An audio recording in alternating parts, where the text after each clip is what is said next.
what's next. We've played the game, built the legends, carried the weight. But this is different. This is where the game leaves the ground.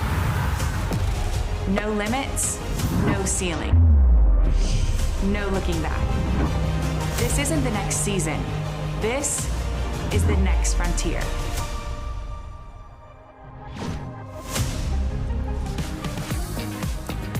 Season 2 of the AUSL is underway. We welcome you to Salt Lake City, Utah, home of the reigning champions, where Montana Fouts gets the ball on opening day against the reigning MVP, Aaron Koffel, leading the Chicago Bandits into enemy territory. A little bit different look for the AUSL in year 2. The teams have increased. 2 more of them. The Oklahoma City Spark and the Portland Cascade join, bringing our total to 6. There are more games. Each team plays 25. The playoff format is a little bit different, including a 1-game play-in for the 2nd and 3rd seed for a chance to play the number 1 seed in College Station at the end of this year. In the booth, we could not be more excited. Alongside Amanda Scarborough, I'm Chucky Kemp. After a wildly successful year 1 in the AUSL, we are here. There are more teams. There are home sites with these fans that are ready to cheer on their teams. There's just one word about our sport and about AUSL right now, and it's momentum. Last season was absolutely epic for the first season ever for AUSL. I mean, we had 4 teams, we added 2, and we have even more momentum for the Women's College World Series. And the college game, the sport is just at an all-time high. I'm so excited to get it going today. You know what else we have? A lot more stars because of this unbelievable senior class that we just watched wrap up their careers days ago. We'll see plenty of them in this game. The senior class was star-studded. We saw them have terrific senior seasons, terrific careers, and we're going to see 3 of them play in this game. A couple of them from UCLA, Jordan Woolry and Taylor Tinsley. They're going to be inactive. They are not here yet, but they are signed. Jocelyn Erickson, Akbayani, and Kern are all in the starting lineup for the Bandits today. So going to rely a lot on these rookies, as every team in the AUSL is going to, and I think they're going to fit right on in. And for those Bandit rookie bats, they will face off with one of the best in the league a year ago, Montana Fouts. In her 3rd professional season, she is from Grayson, Kentucky, but she was a dominant force at Alabama. And the last time we saw her in a Talons jersey, it was lifting a trophy with a complete game shutout of this Bandits team in Tuscaloosa. Montana Fouts is a veteran at this point. She has the championship experience. They won it all, and she was a large part of that. This Talons pitching staff is stout. It's not just the reigning MVP, it's the reigning home run leader in Morgan Circle. She had 9 of them last year. She is a longtime veteran, now a coach at her alma mater, Marshall, and she will lead things off for what was the best offense in the league a year ago for the then Bandits, now Chicago Bandits. First pitch of the year is outside, ball 1 from Montana Fouts, so Zirkle will lead things off, and it's not necessarily the power that her general manager, Jenny Dalton-Hill, wants to see. She said she'll take it, but she really wants her to be a table setter for this team. If there was one team who you could have picked their market with extreme confidence, it was the Bandits, who will be located in Chicago. That was a team reborn from the former professional league, the NPF, when they were the Chicago Bandits, and the AUSL was not shy about saying that this team was an ode to them. So the Chicago Bandits are back, but they start the season on the road in Utah. Zirkle swinging, that hops up on Hannah Flippin and gets away from last year's Defensive Player of the Year. Zirkle is aboard.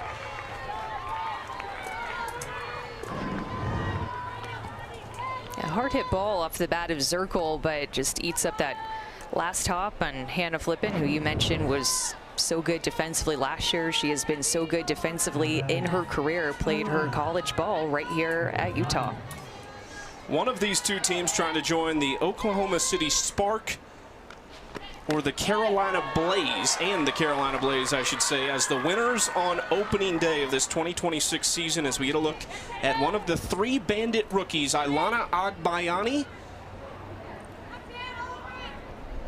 Just finished up her career as an Oklahoma Sooner, but started her career not far from here in Provo, Utah at BYU. This is her first professional at bat.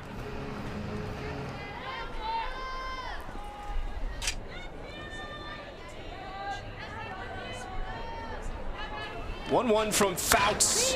Hit hard, but foul off the bat of Agbayani. One of the things we talked about with the Bandits general manager, Jenny Dalton-Hill, were these three rookies, and she was not shy about saying they will have a large part of our success if we are going to have some. And when you look at the lineup tonight, all three of their draft picks are in the top 5 in their order.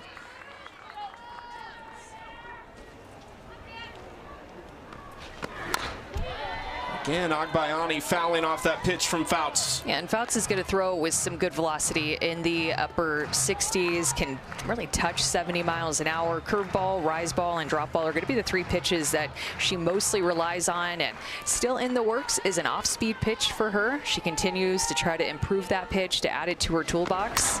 And it's really going to be a necessity. We're looking at a Montana Fouts that has Olympic aspirations to be on Team USA in 2028. And I think that that off-speed pitch, if she were to develop that, would be a large part in her run to try to get a roster spot on that team. General Manager Lisa Fernandez said she has her sights set on that 2028 team. Got Agbayani, first strikeout of the season for Montana Fouts. And she's going to go to her drop ball, and working from ahead in a pitcher's count, she's able to locate this pitch off the plate and get the chase of a rookie going up against that drop ball for the first time. Fouts helps out her teammate Hannah Flippin after that error.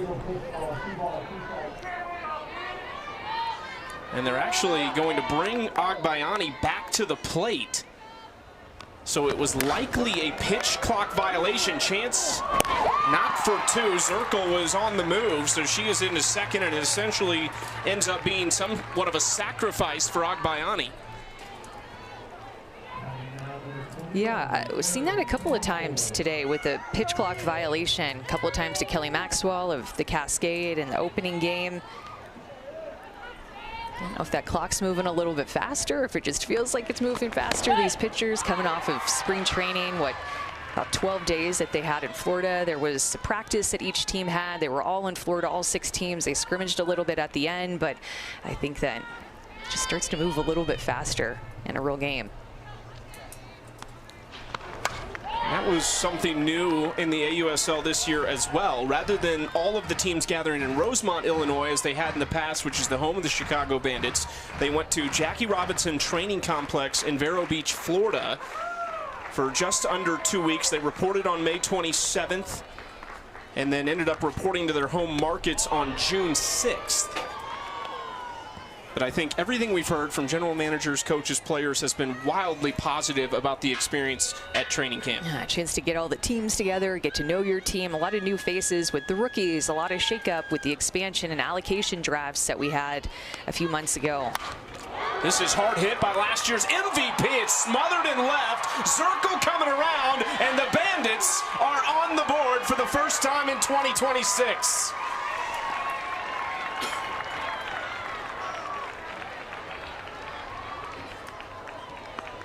Erin Koffel has just been so good, especially with runners in scoring position, and an RBI producer when she has the opportunity. Great layout by Andrews. I thought she had a chance, but it does hit the ground. She traps it, and a very good read by Zirkle to be able to score and not hold up at second base to wait to see if Andrews was going to catch that. That's a veteran base running move, to notice that Andrews was far enough away that even though she has good range, that she could still see that ball down and score from second base and not hold up. So 1 run across, 1 out here for the Bandits in the first. Slow roller back to Fouts, who doesn't worry about the runner, and she'll take the out of the rookie Jocelyn Erickson.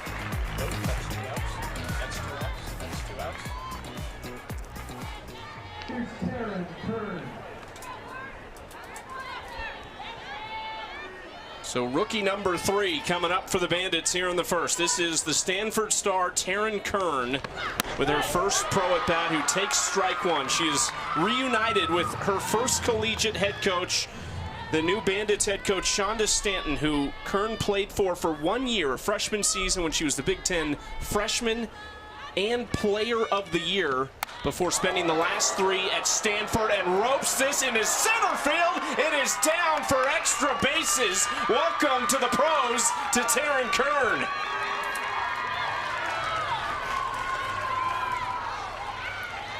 Jenny Dalton-Hill, their GM of the Bandits, wanted Taryn Kern to be aggressive as a rookie here. She's been so patient in her career with when she was at Stanford, oftentimes taking the first pitch strike, working counts deep, and drawing a lot of walks. She wanted Taryn Kern, though, to come up and do this, be aggressive early in the count and barrel up pitches. And that wasn't even one that was right down the heart of the plate. That was up, but it was a little bit out. She still went up looking to hit and drive in runs. That's the exact mindset that Jenny Dalton-Hill and Shonda Stanton want to see from the Bandits early. Shonda Stanton thinking, yeah, I saw a lot of that back in 2023 when she was a freshman. And we saw it as college softball fans for the last 4 years. Now we get a look at Jessica Clements.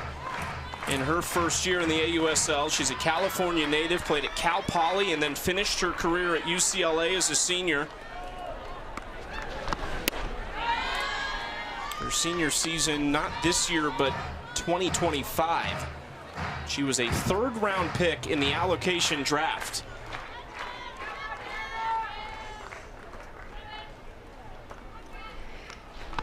And one thing to note about this field that we'll talk about later, because I didn't realize there's 2 strikes and it's a foul strikeout. My bad.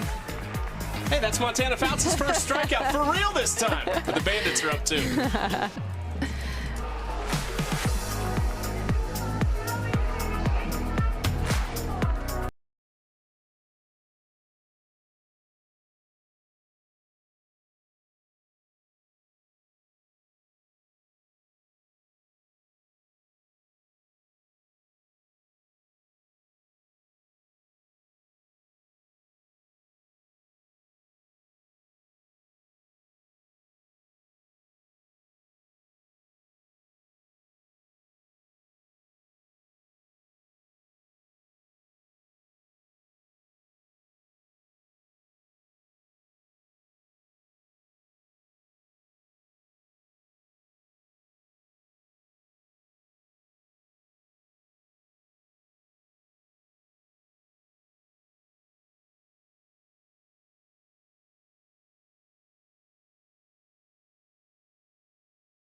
Chicago couldn't have asked for a much better start. 2-0, they lead Utah as we head to the bottom of the first on opening day, the 3rd game of the night in the AUSL. We can look at a 6th-year pro, Amber Pfizer, who was not a part of the AUSL last year, but comes back this year. She is out of the reserve athlete pool, so she's taking the place of one of the Bandit pitchers that are missing right now. This is a big-time arm who played her college ball at Minnesota, was a first-team All-American, and helped them to the Women's College World Series back in 2019.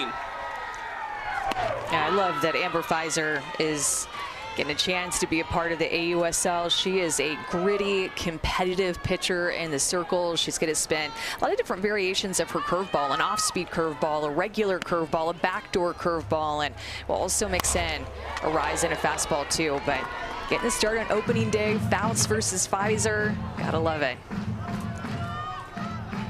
Amber Pfizer, we spoke with her briefly before the game. She was fired up as she tries to retire Aaliyah Andrews to lead things off. Check out the 5-spot. Jada Coleman making her AUSL debut, one of those 4-time national champions at Oklahoma, and one of the best athletes you will see on a field or court anywhere.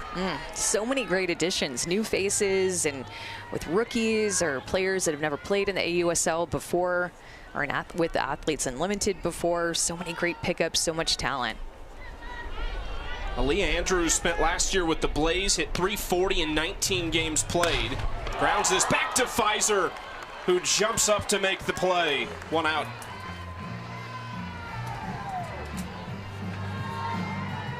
Amber Pfizer, when we spoke to her, was with the Bandits' new pitching coach, Taryn McKinney. who just completed her 3rd year at Mississippi State, and they just had a fun little relationship there. I think they both were kind of antsy to get going. Pfizer was very fearless, and Taryn kind of said, I'm a little nervous right now. It's just that opening day nerves and butterflies, and you have that even when it's the same team that you've been a part of year after year. Nevertheless, being new to a league, new to a team, in front of big crowds, you know you're going to have a nationally televised game. I mean, everything about AUSL brings that energy and that nervousness in you because it means something. It's big. These players and these coaches know it, and it's an honor to get to be a part of it. And I think that you see that from all the players on opening day. 2-0 count to Hannah Flippen, who takes the strike. And this is a fan favorite here in Utah. She starred at this university, so no one knows this field in the league like Hannah Flippen does. She is now a 10th year pro, longtime Team USA member, and everyone you talk to, Lisa Fernandez, before the game, especially her general manager, talked about how great of a leader Hannah is for this team. Yeah, she has the experience, she has a softball IQ, she would be a great coach one day, or is a great coach, you know, whenever she's completely done playing. There's just so much to learn from Hannah Flippen, and she's a leader over at shortstop when she's playing defense. Her teammates look to her in the dugout. She was a 3-time All-American on this field playing for Amy Hogue, who is still the head coach here at Utah. She was a 2-time Pac-12 Player of the Year. Pfizer wanted that call, didn't get it, and Flippen's aboard with one away.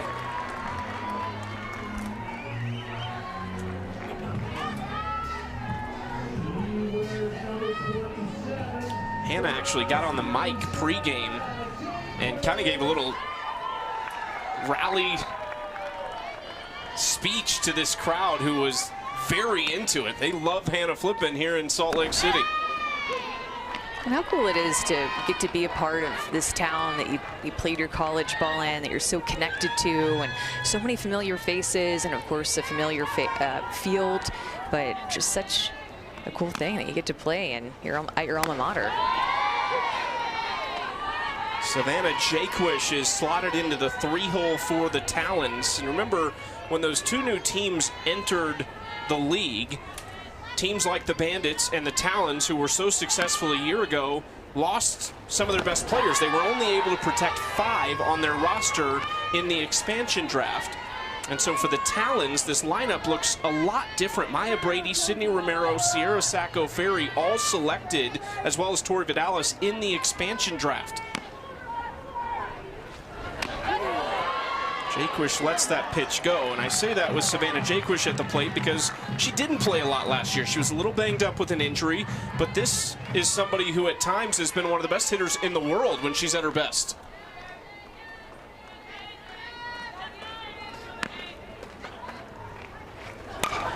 Yeah, and Lisa Fernandez, the GM of the Talons, is really excited about the potential of what this year is going to look like for Savannah Jaquish. I mean, when we were talking to her, she just casually slipped it in that she felt like Jaquish is going to have a great year this year. And I was like, hold on, what? Is that your gut telling you that? Is it intuition? Did you see something? And she just felt like with her being healthy, it was going to lead to that. Jaquish to right center field. Back and caught at the wall by Circle. This crowd went crazy when that left the bat of Jaquish.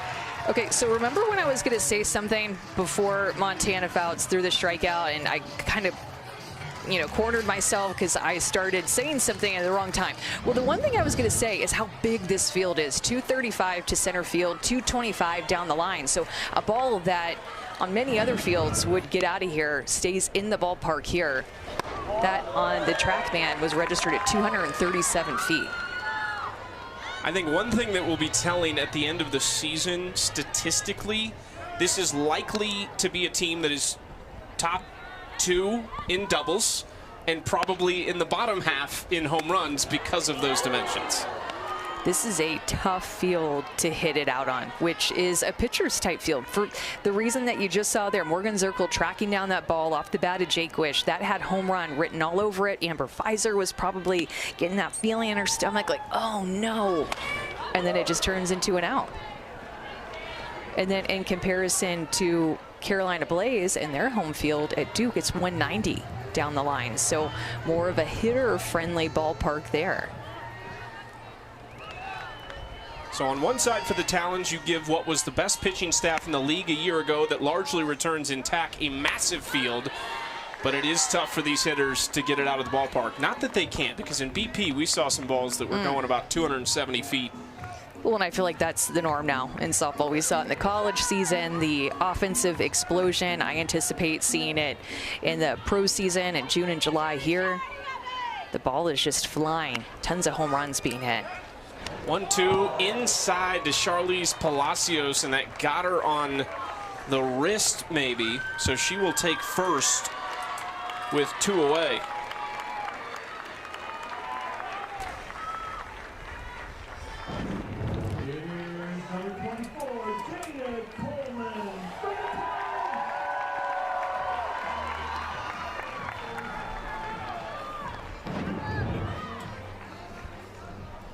Still kind of holding her forearm where that hit her. A life of a catcher, even when you're not behind the plate. Speaking of the catchers, Mary Jacopo, now a veteran from Texas, keeps that in front and keeps the runners at first and second.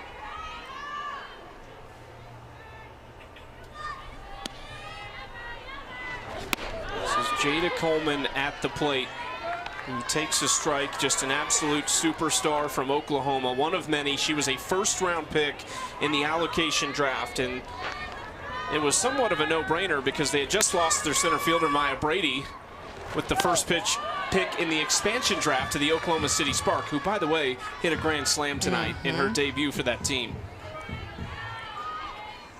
And Jada Coleman is just electric. She is an athlete. She covers a lot of ground. She flies down the line.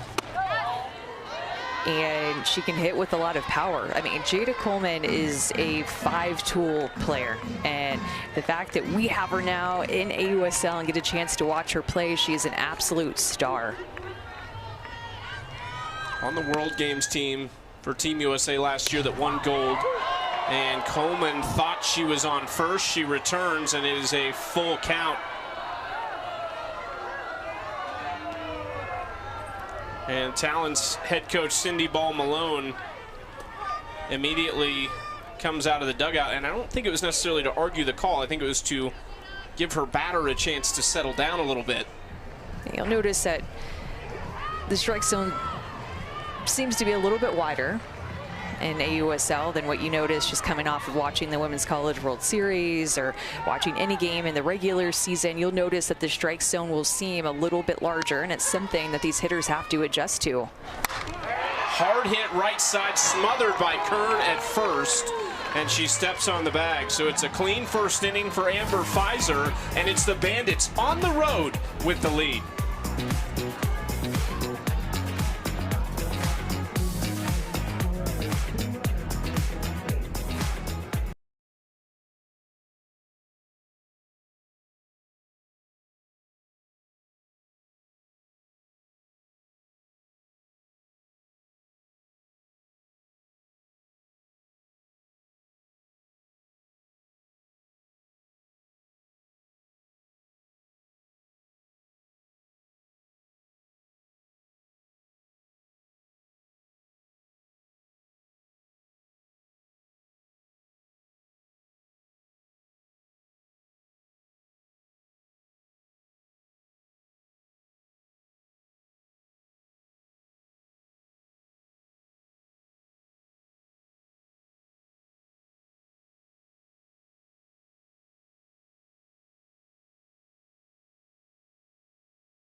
The AUSL is sponsored by Sephora, the exclusive beauty partner of the AUSL.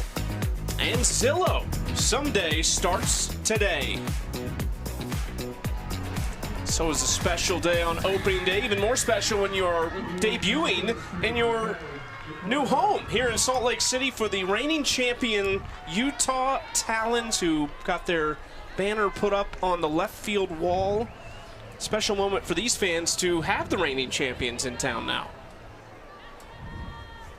I love that we start out with a little rematch situation going on here. I mean, last year, the Bandits started out so strong, and they quickly went out to first place. They were crushing the ball. Last year, as an entire season, the Bandits was the #1 offense in the league, but they started out that way. I mean, they had a quick start. Jaquish on the line, bounces it across to first, one out to retire Mary Jacopo. To your point, Amanda, they started 9-2, but finished the regular season 6-7, and then lost to the Talons in the championship in just 2 games.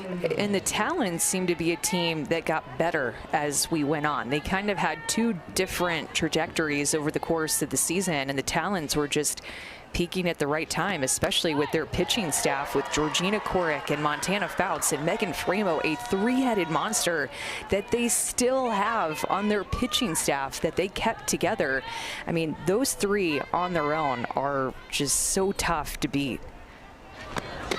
Not to mention they added Dallas Escobedo McGee, who was a superstar in her time at Arizona State, longtime pro, and then Taylor Tinsley, who we all just were enamored with in the postseason, throwing every pitch for UCLA from supers to the end of the year in the Women's College World Series. And we were in Tuscaloosa. Montana Fouts would get the ball. She just had a different energy pitching at her former alma mater field where she got to play so many games on. I mean, it was just unbelievable how the Talons took over in that finals, and Montana just hit a new level.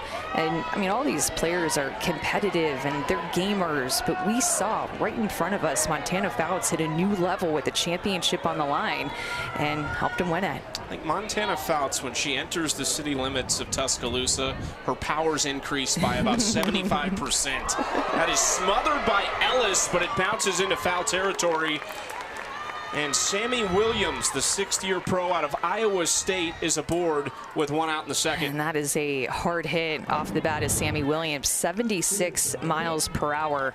65 miles an hour would be considered a hard hit. So that's 76. You're playing 60 feet away, right at first base where Bri Ellis was positioned. That'll go down as a hit, eh? There's a couple that I probably would write down as errors that are being given hits. So that's going to be a hit. You're a pitcher. You did both, to your credit, but you're a pitcher at heart. I think that play needs to be made. Let's hit right to her. It was hard to hit, but hit right to her. 1-1 count now to Bella Dayton in the 9 spot for the Chicago Bandits. Dayton wasn't the day 1 starter for the Bandits in the outfield last year, but quickly won her spot and never looked back. She swings through that. There is some serious heat from Montana Fouts coming through at 71 miles per hour. Yeah, she's throwing with good velocity and oftentimes working from ahead. I feel like I've looked up a lot, and there's been a lot of 1-2 counts. 5 of the 6 batters she faced in the first inning saw first pitch strikes.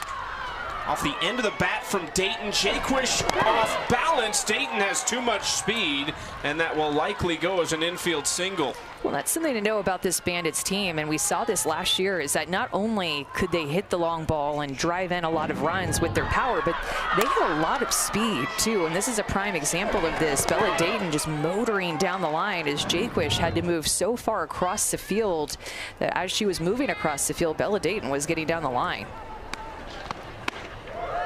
That type of roster fits their head coach, Shonda Stanton, who is still the head coach at Indiana, just completed her 9th year there. She's turned them into a power in the Big Ten and a perennial postseason team. But if there's one thing Indiana wants to do, they want to run. They are going to be top 10 in the country in stolen bases every year. And it'll be interesting to see what she does with the Bandits team, who led the league last year in stolen bases and have a lot of that speed and maybe a little bit more this year. I just love that they steal bases and their team name is the Bandits. I mean, that it just goes together. We wouldn't have it any other way, right? Oh, poor Palacios. Charlize is taking a little bit of a beating here on opening day, both at the plate as a hitter and behind the dish as a catcher. She was all defensive team last year.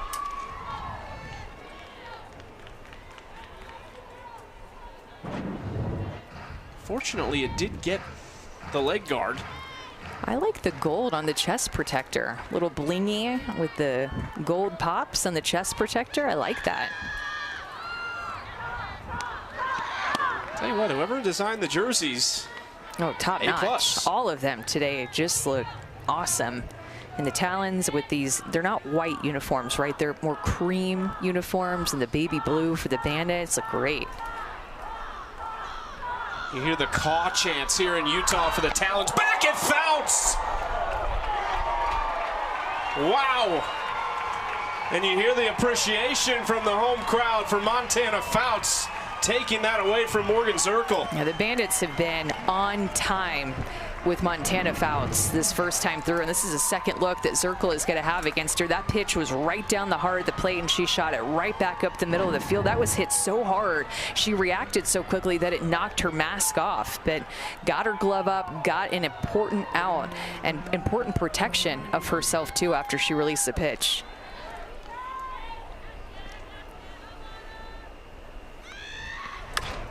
First pitch swinging for Agbayani is fouled off. She had a really lengthy at bat her first time up, a number of foul balls. What's it tell you, though, about if you're calling pitches for Montana Fouts right now, how do you try to alter that?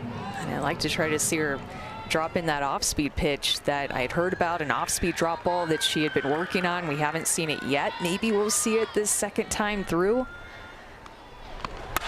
Hard hit and just foul.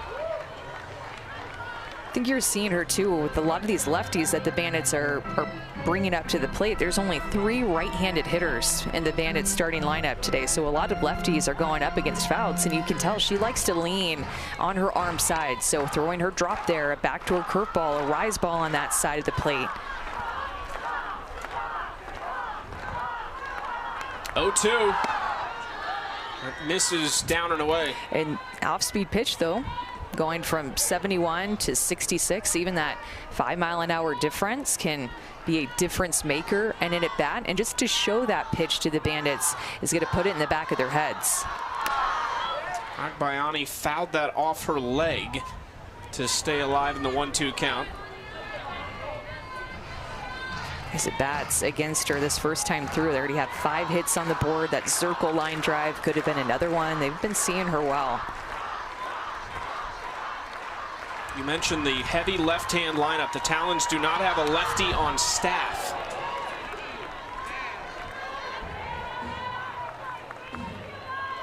Well, and it looks like, you know, when Montana is trying to work these lefties in, it's more over, you know, middle end, because the lefties are right on top of the plate, not giving her a big area on the inside corner to throw to. Got her that time down low for strikeout number 2. Montana Fouts puts up a 0 in the second. Talons get the bats next.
2-0. Bandits got 2 in the first, nothing in the second, though. So the Talons trying to crack the scoreboard for their day one starter, who's talking to her head coach, Cindy Ball-Malone. That is Montana Fouts.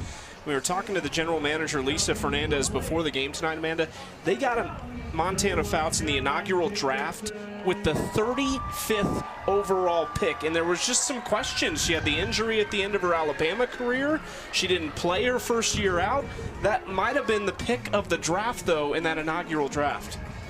Yeah, I mean, especially with the way that she ended the season. I mean, we talked about the way that she pitched in the championship. She got better as the season went on, which all these players are going to. You know, you start out, you have to knock off some rust, whether it's in the circle or out in the field defensively or up the plate. Led by their GM, Lisa Fernandez, who is oftentimes called the GOAT in our sport. She is an absolute winner, 3-time Olympic gold medalist, 5-time national champion as an assistant coach, 2 as a player at UCLA back in the early 90s. And now she can add a USL champion to her resume that is pages and pages long.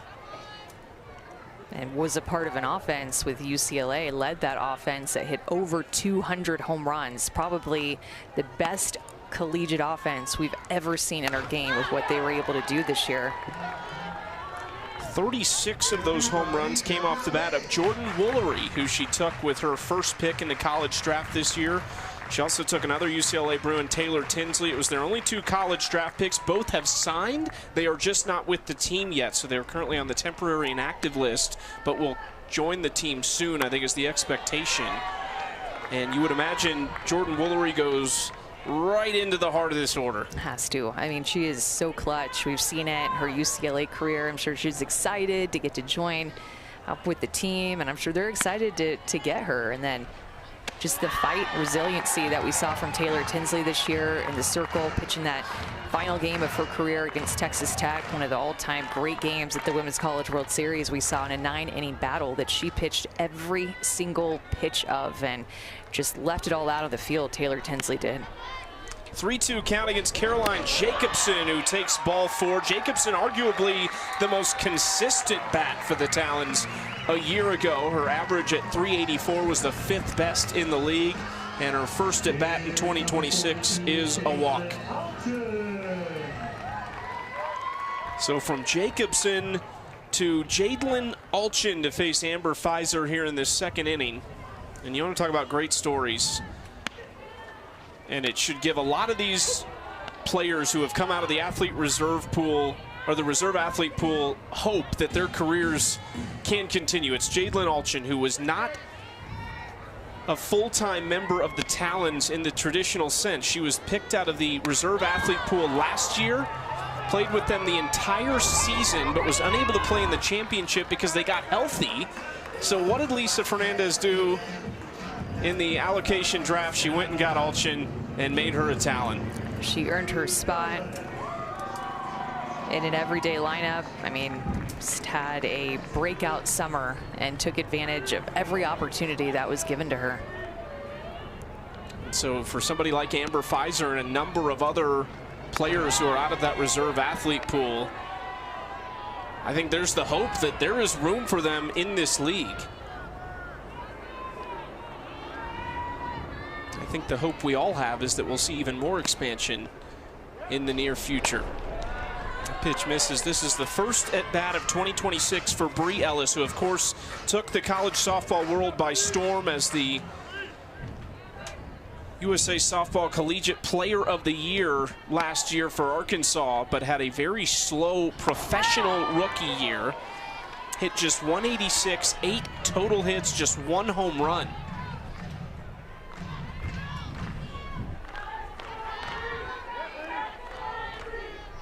Second-year pro out of Houston, Texas.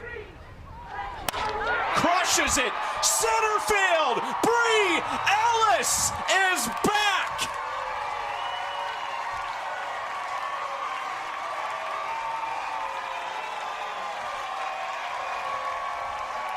Just one last year. She gets her first in her first AB of 2026. You know that Bri Ellis has been waiting to be able to get back out onto the field after a tough rookie year where she wanted to do more of this, where she knows what she is capable of.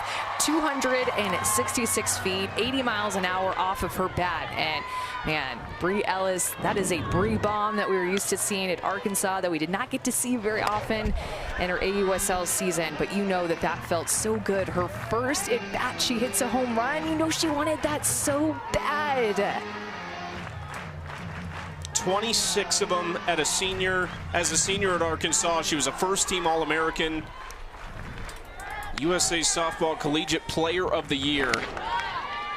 But it just didn't come easy in the pro ranks for her.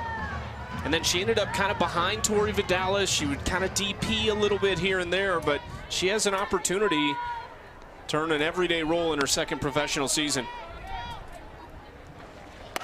Ground ball back to Pfizer, who knocks it down, and there's 2 outs. Well, there's going to be some tough decisions to be made when Jordan Woolery gets here. Let's go down to the third member of our team, Anna Camden with Bri Ellis. Bri, first home run of the season for you and for the Talons. How are you feeling? Oh my gosh, I'm just so happy for us. I'm so happy to get those runs back from Montana. Clearly, I'm out of breath from celebrating with my team, but just happy that we got a runner on and that we were able to execute and get those runs. When I just pulled you, said I might not be able to speak, but sure, I'll be on camera. What's going through your mind as your lungs are pumping and you're trying to get that all the way around? I'm just really proud of myself, and I'm really proud of my teammates and thankful for them and my coaches for, helping me have the courage and resilience to be able to swing at a 2-strike pitch like that. So yeah, awesome. Thanks. Good job.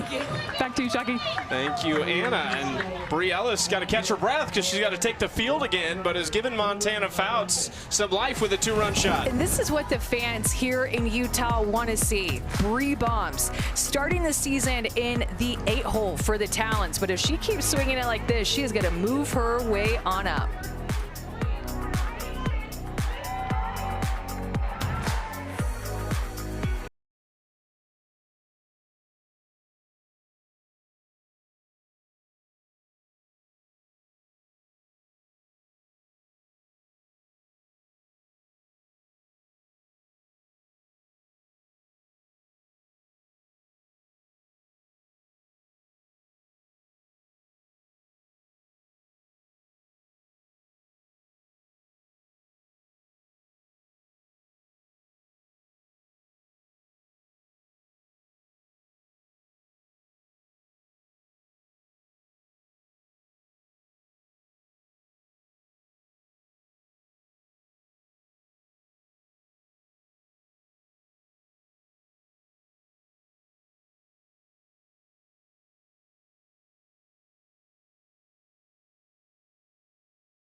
Welcome back to Salt Lake City. It's opening day, and we've got the Talons and the Bandits facing off.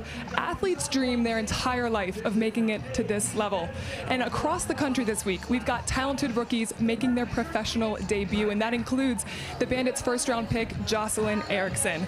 She said the moment she received that golden ticket and secured her spot in the draft represented the sacrifice, the ups and downs that it took to get to this spot. And she said it didn't even feel real until she was practicing with Aaron Koffel, who actually coached her at Florida. And now the two are back on the field together, not as coach and player, but as teammates. Aaron Koffel, who spent the last couple of years at Florida as a grad manager under Tim Waldron, of course, got a great look at Jocelyn Erickson when she was there, as well as Kenley Cahalan, who we'll see for the Portland Cascade. There's so many great connections, though, in the league, as Anna just pointed out.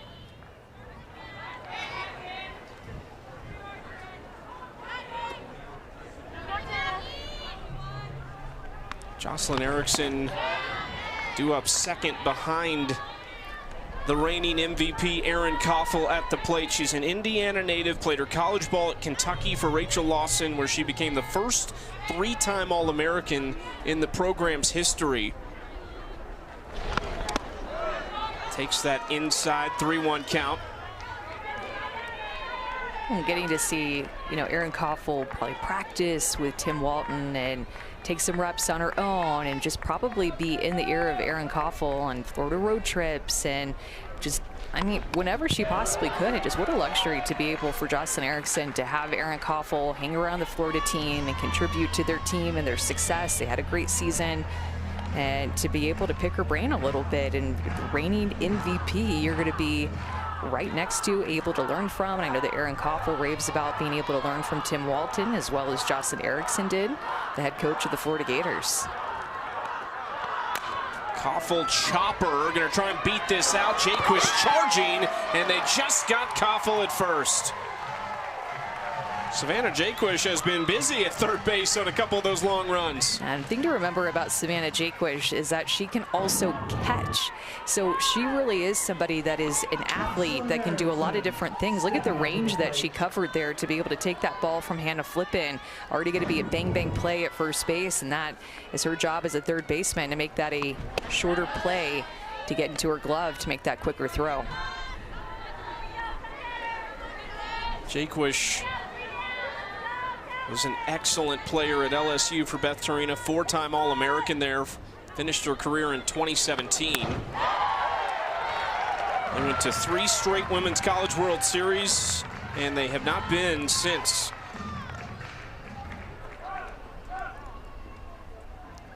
This is Jocelyn Erickson in a 1-1 count.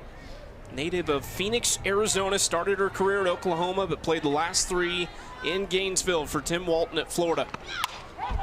Well, versatility is king in this league with a roster of just 16 players. When you think about the college rosters, and it's 20, so you have just many more options, and at times it was getting to like 24, 25 on a college roster. That is a large roster compared to what we have in the AUSL, so versatility like Savannah Jaquish and Erickson is huge. Fouts fielding her position.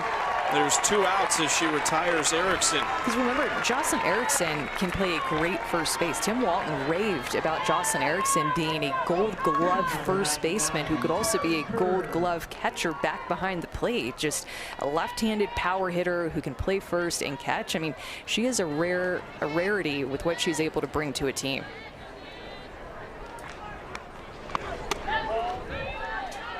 Taryn Kern takes ball 1 inside. Her first Pro AB was an RBI double off the wall in center field. Kind of a unique stance all over the plate, just challenging pitchers. 2-0. A lot of these lefties are just getting right on top of the plate and just challenging Montana Fouts to paint an outside corner and then to try to work them inside, just giving little to no room on the inner half to work them inside with her drop or curve or rise.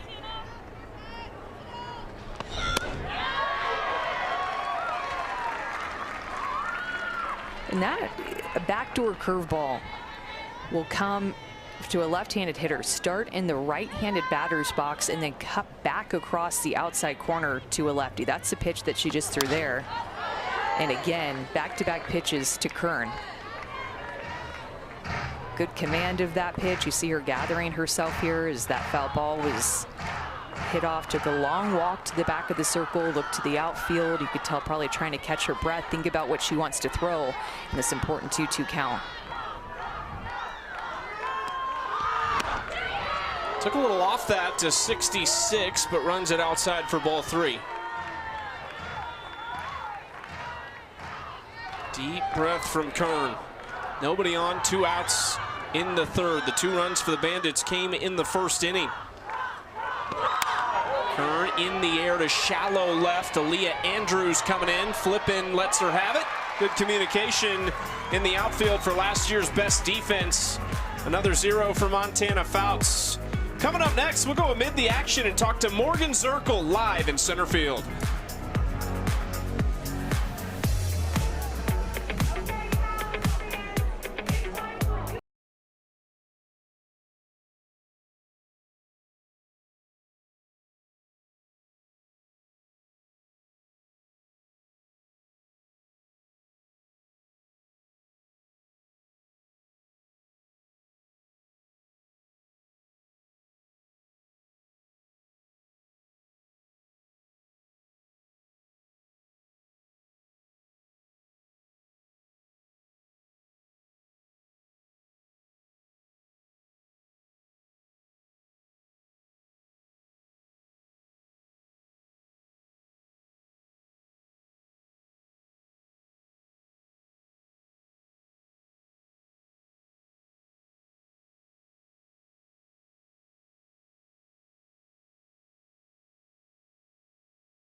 Tie ball game going to the top of the third here in Salt Lake City. The Utah Talons opening their home slate in their new ballpark, Dumpke Family Stadium, the home of the Utah Utes.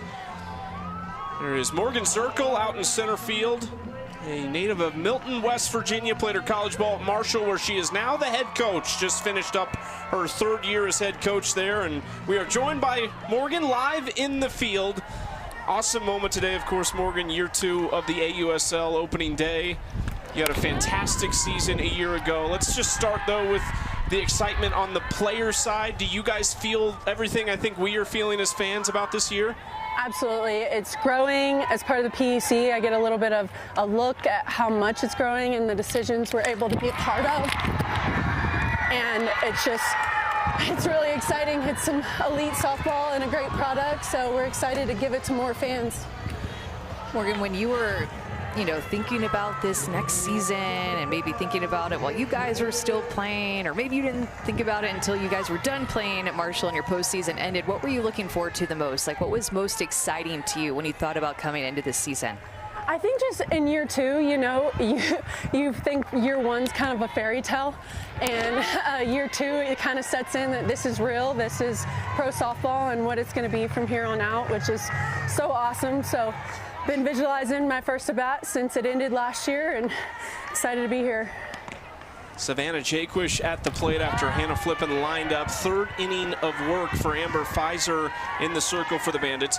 We talk about all these fantastic connections all year long, about the players who have played together, the coaches who have coached former players. You, of course, have a very unique relationship with your head coach, Shonda Stanton, who you played for at Marshall as that gets away from Kern at first. But you're 10 years removed from your college playing career. You're a totally different person now. You're your own head coach. For sure. What has that relationship been like? It's been interesting coming back and getting to be coached by Coach Stanton. I mean, 10 years is crazy. So it's really a full circle moment, and it's surreal to have her over there. Ground ball in the first pitch from Palacios to try and get the lead runner. It's going to go into the outfield. And one run will score. Jaquish comes around. They wanted to get the lead runner. Instead, it's the Talons on the board with their third run.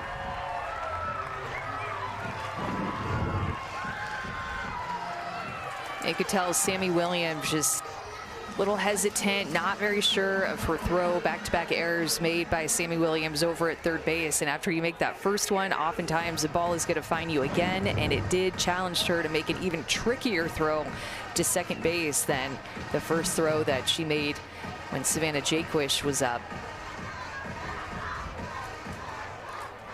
Give an opportunity to Jada Coleman at the plate. Taryn McKinney out of the Bandits dugout to talk with Pfizer.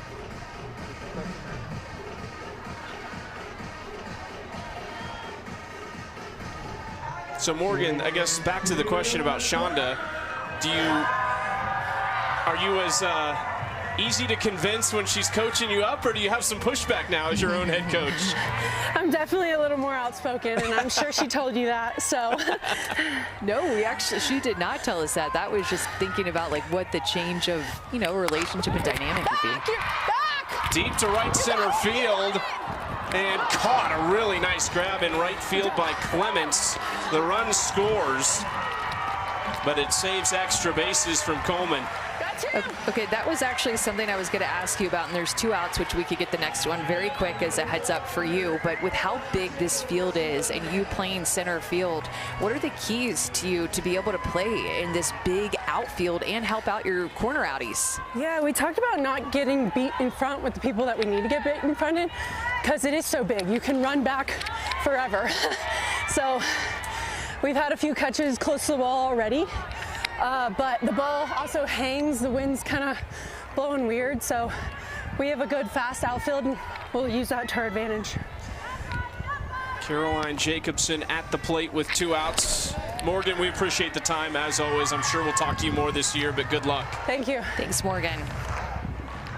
She is a superstar, and it's really incredible when you talk about when do these athletes hit their prime. Morgan Zirkle has passed the 30-year mark in her life, and she is probably playing the best softball of her life, which is scary. And just had to run a couple of, 60-yard sprints to right center field to track down an errant throw, and then to track down a sacrifice fly to communicate to Jessica Clements out there in right field. So even though Clements caught that ball, Morgan Zirkle, a big job that she has is letting her know you have room, and you trust your center fielder too when you're Jessica Clements, and you have a veteran like Morgan Zirkle leading your way, giving you direction to be able to know that you have room and make that out. There's also sun that they're battling in the outfield right now. That's starting to subside now. Clements is the only one in the outfield at this point in the game that is battling it a little.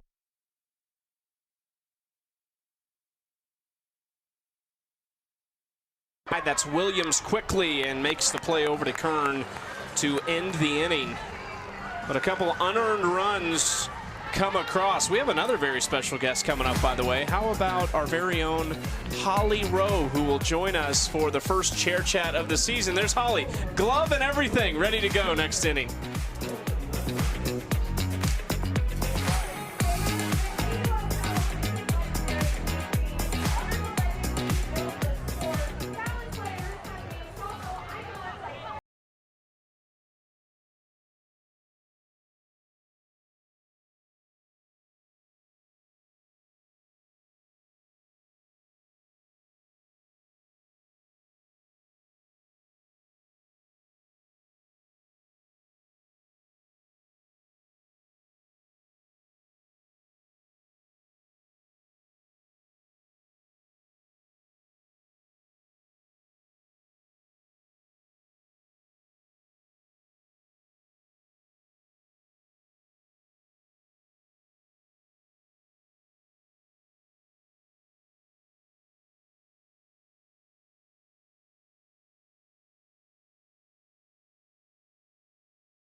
We have a very special guest in the ballpark tonight, Holly Rowe. This is pregame, talking with some players, and of course, throwing out the first pitch.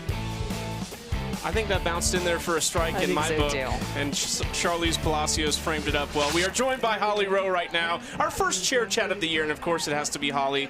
I just have to ask you, you were here last year, you saw it, but it's different this year. These teams have home markets. The momentum has continued into year 2 with the AUSL. You've seen the growth of this sport. What stands out most to you? Yeah, it's really exciting. So pre-game I got to talk with Hannah Flippen, who was an All-American for Utah, got her team to the Women's College World Series, and I got to say, did you ever imagine you'd be playing pro softball back here in Utah? And she said, I didn't imagine it, and here's what we've built. They came here on one of the barnstorming tour stops last year, and it was such a hit, 2 sold-out games, that now they've made it one of the permanent 6 homes. So it's pretty cool, and as you can see, this is one of the most beautiful ballparks in America. It's gorgeous. Yeah, it is gorgeous. I had never called a game here before, and it just mountains behind us, mountains in front of us. It's just absolutely stunning. But Holly, you mentioned the Women's College World Series, and the ratings came out, and it was just rating after rating that was sky high in softball. And why do you think that is happening right now? Because these are incredible athletes, and I think the bigger platform that they get to play on, we're putting games on ABC, ESPN. I mean, these games tonight are on ESPN. So if you see softball and you get to see how great these women are, you will keep watching. And I always tell people, just come to one game, just tune into one game, and I promise you, you will be hooked. And I think we're seeing that. The highest rated softball game in history at the World Series this year, the highest rated World Series, and you know, it's just really exciting that people are tuning in and finding out how incredible they are. Is ball 3 outside from Fouts. It's Jessica Clements leading off the 4th inning for the Bandits. Yeah, Holly, you know, you cover a lot of different sports, and you have for many years now, men's and women's included, of course. But what is it about women's sports that holds such a special place in your heart? Well, I think these women are playing, you know, I was a softball player growing up, but I never had an opportunity to play at this level. And so to see women have these opportunities now, I'm just excited for the platform and that they have the opportunities. So I'm just happy to be here, and I hope we can all, you know, just keep growing the game. I know, Amanda, you have done a lot to grow the game, and I think we all have that responsibility. Oh my gosh, I have my glove. Oh, I did bring my glove, by the way. I'm ready if they hit it to me, so. You're also ready because you have season tickets this year. Yes, as soon as tickets went on sale, I bought season tickets. I have 10 season tickets, and our Joyous Foundation is also bringing people to games. So if you know anyone that's going through cancer or something, they need to get their mind off and come to the ballpark, look at our Joyous Foundation, and we'll bring you to a game and make sure that you get to experience some joy, because this is a place that gives me joy, and I want to share that with everybody. 3-2 count. You hear the caw counts as we get our tradition started here in the AUSL as well. That's a walk for Clements. Okay, so this is what I love is they're teaching us like this Talons claw thing, which I don't know if I have that, and it's a little weird, but they're doing the caw, caw, caw. So we're learning tonight in real time what it's going to be like to be a home fan for AUSL. First pitch that gets through into right field. It was kind of an awkward swing from Jacopo. And the first 2 are aboard here in the 4th. Holly, why Utah? Why do you think that this is a good spot for the AUSL to have a home team at? So we have a huge softball culture here. So people don't realize this, but through the community, we have a huge adult slow pitch culture here in Utah. It's one of the most popular sports. Larry H. Miller, who was the original owner of the Utah Jazz, was a fast pitch guru, and so we have a lot of softball culture here. You can see it's sold out tonight. The stands are full, and I think it's just going to get better and bigger because there's a lot of people who play here and love it, and I really love seeing the stands packed tonight. Unbelievable setting here at Dumpke Family Stadium at the University of Utah. This is Sammy Williams, who's trying to lay down the bunt, but fouls it off, strike 1. What's, for you, having covered the sport for so long, what stands out most about the game now versus 15, 20 years ago? Well, I think what I'm really excited about tonight sitting here watching is just the power of these women. So when Bree Ellis got up to bat, I leaned to everybody in the row and I said, this is the best hitter on the team. Boom, she hits it over the fence for a home run. So I just love how strong, how powerful. But the other thing I'm enjoying is we are seeing Olympians on this field tonight. You know, Montana Fouts is in the pool, Jada Coleman. There's a lot of women that we are watching in these games tonight in the season tip-off for AUSL that we will see in Los Angeles at the 2028 Olympics and in Oklahoma City. So I'm really excited that we are seeing the next generation of Olympic superstars right in front of our eyes, and they're all making their case each and every pitch and each and every at-bat this year. 1-2 count to Sammy Williams from Fouts. Couple strikeouts for Montana. Slow roller left side. Jaquish is going to will this toward the foul line, and it touches the bag. You had a really good view down the line, Holly, if that was going to go foul or fair. No, it stayed fair. The spin wasn't in their favor. It stayed fair. No, not at all. I think it even hit the bag with the Bandit player on it. And I thought it had some potential to keep rolling. We needed about, what, I don't know, 5 extra feet for that to continue to roll foul. So one of the things I'm interested in this ballpark, you know, we are at elevation, and I've been wondering if the ball was really going to fly. You know, the air is thinner up here, and I think it's going to be a really friendly ballpark for home runs, but that foul ball, I don't know that that was that friendly right there.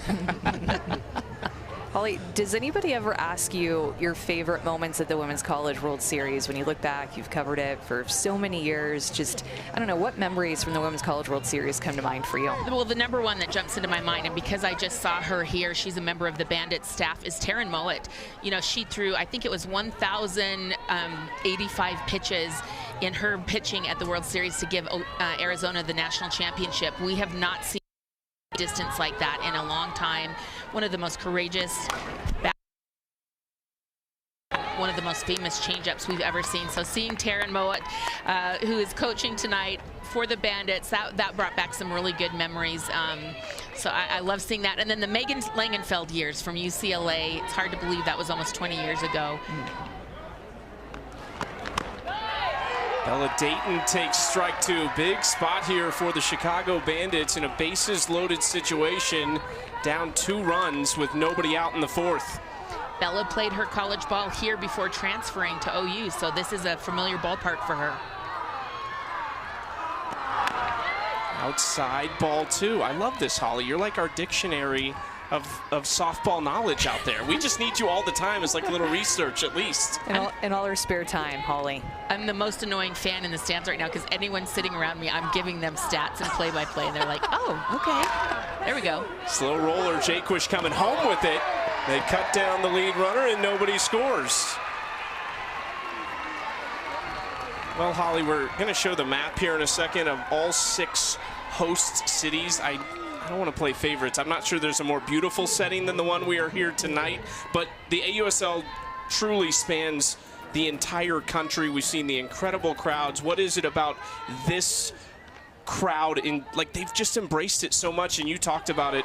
The traditions that they're starting, you're learning in real time. What do you like about this community most? Yeah, well, you know, Utah softball's had a really good program for a long time. Jo Evans, who, Amanda, I know you played for at Texas A&M, she started her career and started this program here at Utah, and she was so great here, got them to such great heights, and then Amy Hogue has continued that tradition. So there's been really good college softball here for a long time. BYU has a great program. Utah State up north has a great program. So we have high-level softball in this state. And Coach Evans, Holly, is now on staff with the Spark, so I can't wait to get to call one of her games as a part of the Oklahoma City Spark. Excited to have that connection with that team and get to see her. That's right, and then keep in mind the AUSL Championship Series is going to be at Texas A&M July 24th, 25th, 26th. So A&M's going to have some fun softball. People down there should get excited that that Champ Series is going to come your way. We've prepped for weeks for this game, and we don't have a tenth of the knowledge of our guest, Holly Rowe. And Holly, of course, we thank you so much for your time, as always. Thank you, guys. Thanks, Holly. She might just stay out there. That's a great spot, It is honestly. a good spot, and you're just kind of by yourself out there. You get a different view. Montana Fouts coming home, and this is working out perfectly so far. They won't get 2, but with the bases loaded, it's back-to-back non-productive outs. So Montana Fouts walks the leadoff in this inning, then a couple singles before a pair of fielders' choices where they're able to cut down the lead runner coming home, and still a 0 on the board for the Bandits.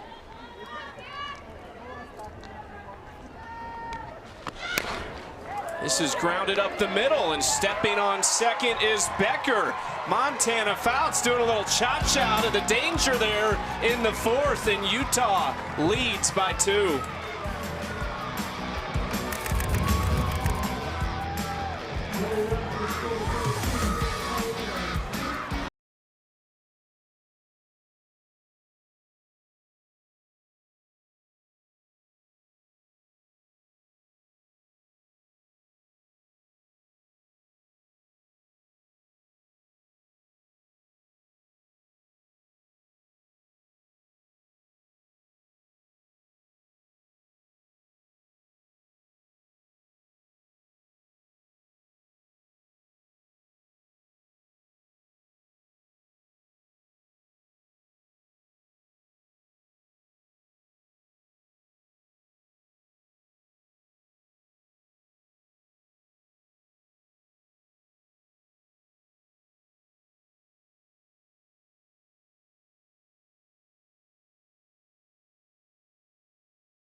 passes.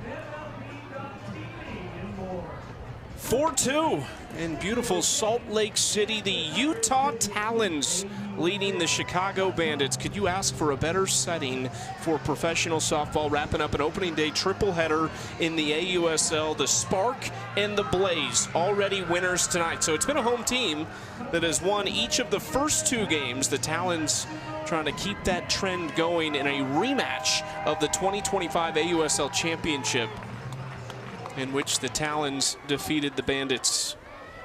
Jadlyn Alchin leads things off. It's 7-8-9 for the Talons here in the 4th against Amber Pfizer. And it's really interesting. There's 4 runs on the board for the Talons. They have 1 hit, and it was a 2-run Brie Ellis home run. I couldn't believe it when Holly got finished with their interview and we got out of the inning. I'm like, all right, let me just take another look back at the scoreboard, like gather myself. Wait, the Talons have 1 hit and the Bandits have 7? Didn't quite realize that, and because it just didn't feel that way, but they've been able to take advantage of some free passes that Pfizer has given to them, and then that Brie bomb. There's another free pass like we were just talking about. 2 hit batters and 2 walks. Don't forget, Athletes Unlimited Softball continues Thursday. Bandits Talons at 9 Eastern on ESPNU. That'll wrap up our 3-game series here in Salt Lake City.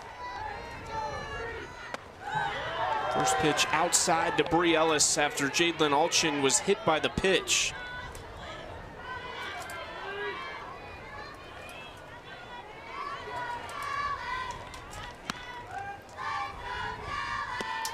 Ellis out in front of the off speed at 58 from Pfizer. There it is, 1 home run all of last summer for Brie Ellis, who still had an on-base percentage at about .395. She's earned a lot of walks and was hit by some pitches, but this is what she wants to do. Yeah, just got her swing off with, even with 2 strikes. We're deep into that count and got a rise ball that was left up over the heart of the plate and did exactly what she needed to do with that pitch. If you're Brie Ellis, you hit a mistake like that and drive it out of the ballpark. And now, because of that, she is getting a heavy dose of Amber Pfizer's off-speed curveball and way out in front of it, wanting to be on time with something 67, 68, not upper 50s. Tries to tempt her outside, full count instead.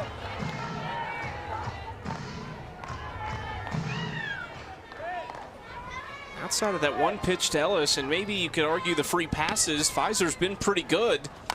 This is crushed, left field, back to the wall, and it pops out of the glove of Dayton. Alchin racing around from first, and it'll be an RBI double for Brie Ellis. I think she's feeling pretty good.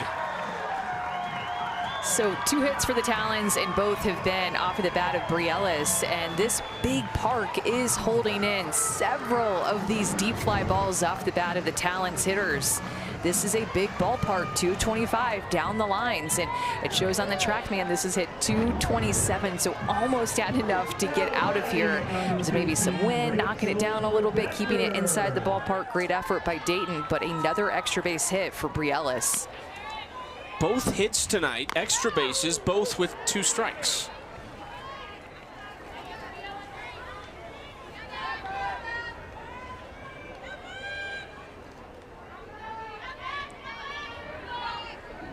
That is a dangerous woman standing on second base if she's swinging it like this. Now Rachel Becker in the 9 spot, trying to keep it going. First 2 have reached here in the 4th off of Pfizer. Rachel Becker, a 4th-year pro. She's from Lindenhurst, Illinois, not far from where the Chicago Bandits actually call home in Rosemont. Drafted in the 3rd round of the allocation draft, played the last couple of years for the Oklahoma City Spark before they joined the AUSL. Takes ball 1. I think the Talons are gonna, in their big field, gonna have to hit the weights a little bit, start eating their Wheaties, do whatever it takes to bring in the protein. Got to get a little bit stronger. 227 just not gonna cut it here on this field. Got to hit it 240, like we saw at VP several times. Over the head of Koffel, Ellis will be held at third. And it's a first hit of the season for Rachel Becker.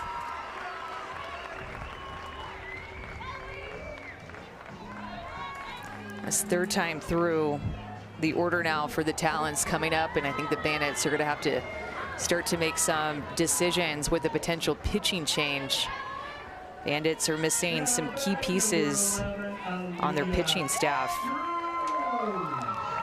Lexi Kilfoyle, Kat Sandercock, and Emily Kennedy, 3 of their primary 5 arms, are all on the temporary inactive list right now, finishing up their professional seasons in Japan, as they get Andrews to ground out and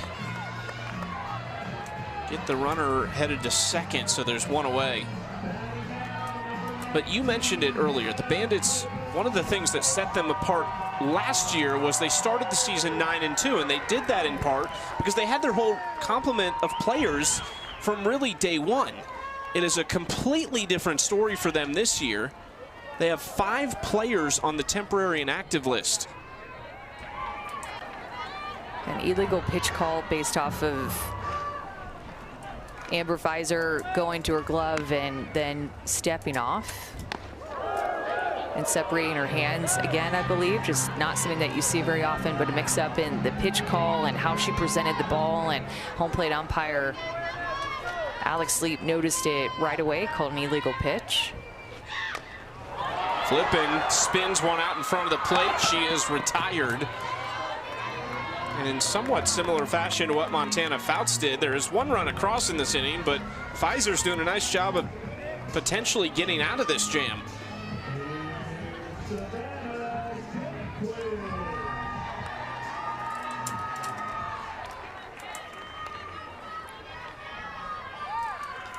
Now Savannah Jaquish, 0 for 2, but reached on an error her last time and scored.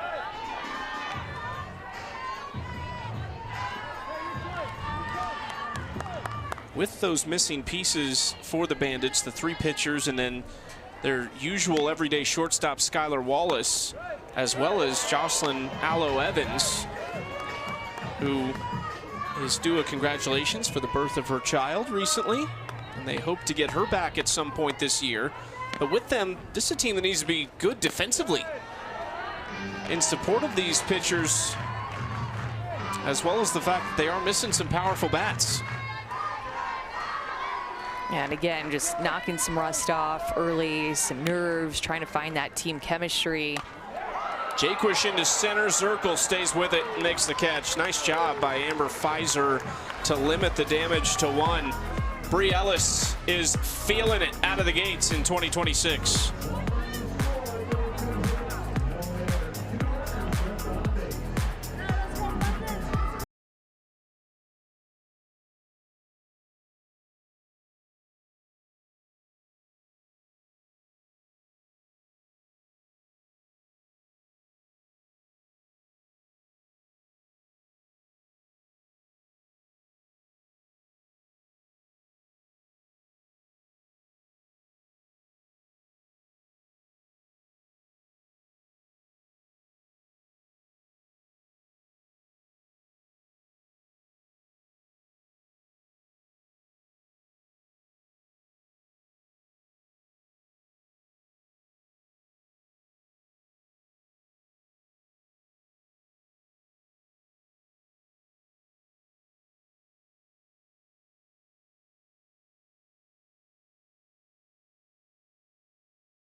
Four innings completed in Utah. Packed house here at the home of the Utes in Salt Lake City, Utah. Dumpke Family Softball Stadium opened in 2013, but now the home of the Utah Talons.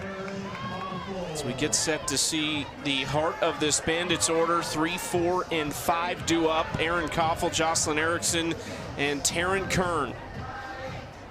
And this is a lineup, Amanda, that was really, really good last year. They were decimated a little bit in the expansion draft. You could only protect 5 players, as I mentioned, and they protected 3 hitters. It was the MVP, Aaron Koffel, Skylar Wallace, and Morgan Zirkle, but in doing so, they lost Sydney McKinney, Bubba Nichols Camarena, and Delaney Wiz, who are all on the Oklahoma City Spark now. And Spark have a really deep lineup. I mean, their offense scored 13 runs today. They had 5 home runs by 5 different players. That's a team that is going to put up a lot of, I think, crooked numbers as we go on in this season. Maya Brady hit a grand slam for the Spark in her debut for Oklahoma City. Tiare Jennings hit a grand slam for the Volts, but that was 4 of their 5 runs they scored in their 13-5 loss. Aaron Koffel is 1 for 2 tonight. Takes the 1-2 pitch low.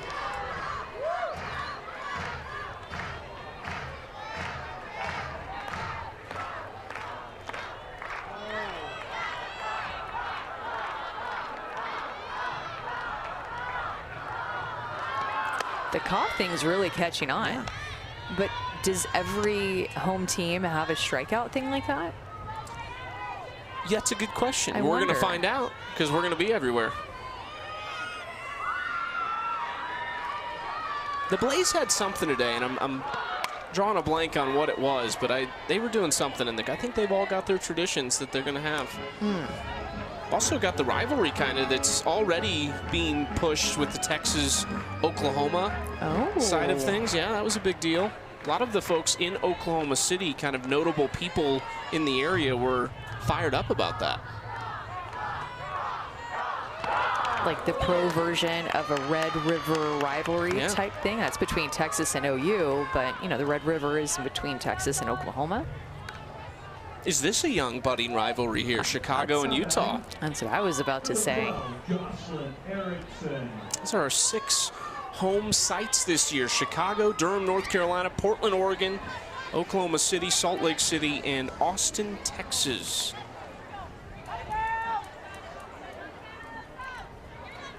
We were in all of those locations but one last year, and it was Portland, but I don't think there's any doubt that the folks in Oregon are going to come out in droves to see the Cascade. We talked to their general manager, Jamie Loprise, today, who just raved about the support they've had. She said she got to Portland and was going through TSA, and one of the TSA agents saw her jacket and commented on how much they're ready for the Cascade to get there. Said they have 2 of their favorite players. This is hit into center field for Coleman off the bat of Erickson, who's retired. That's really saying something, because the Cascade had not even played a home or away game when that TSA officer had seen that logo and instantly recognized it. Man, I mean, that really tells you something when a moment like that has happened that Jamie shared with us.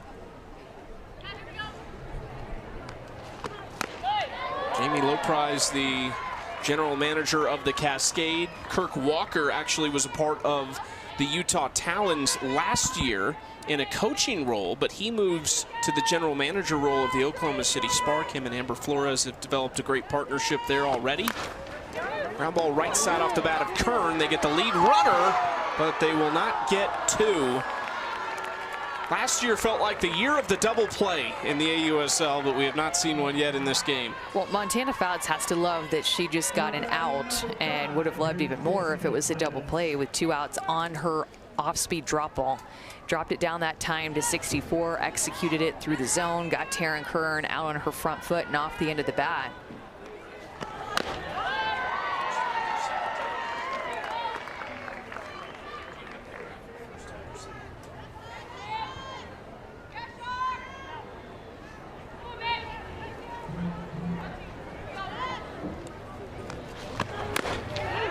Catches the outside corner to Clements, 0-2 count. First time through for the Bandits. They were 5 for 9, scored a pair of runs off Montana Fouts. This is their third time through, but they have just 2 hits in 13 at-bats in their second and third time through combined. Yeah, I think that she's done a better job of relying on her drop ball more and gotten a lot more outs that have been on the ground where the Bandits hitters have not been able to get the bottom half of balls and elevate them to the outfield and really square them up.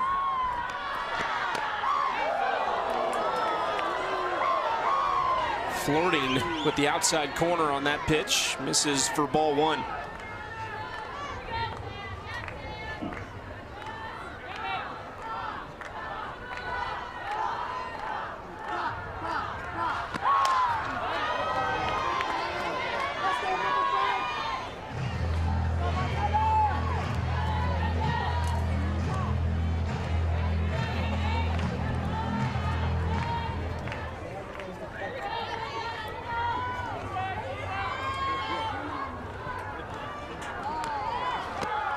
Swing and a miss.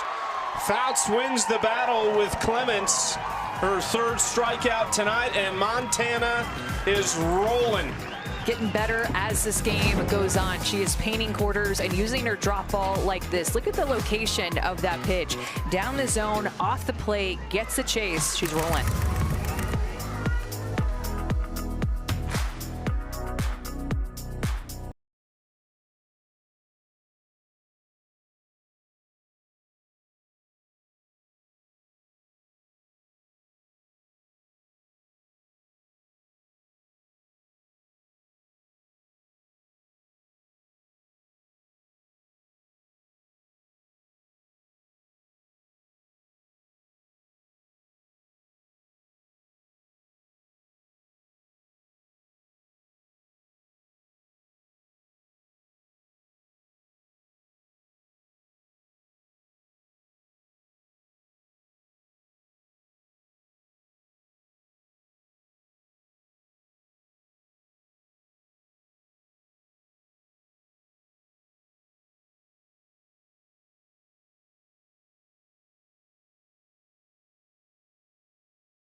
Opening day winding down, 2 games already in the books. Devin Netz, one of the big swings for the Carolina Blaze, winning their home opener earlier today over the Portland Cascade 4-1. They held teams to 1 or fewer runs just 3 times last year, so it was a great pitching performance from Alicia Ocasio and company. And then Maya Brady, who was the first pick in the expansion draft, and she hit a grand slam for her new team, the Oklahoma City Spark.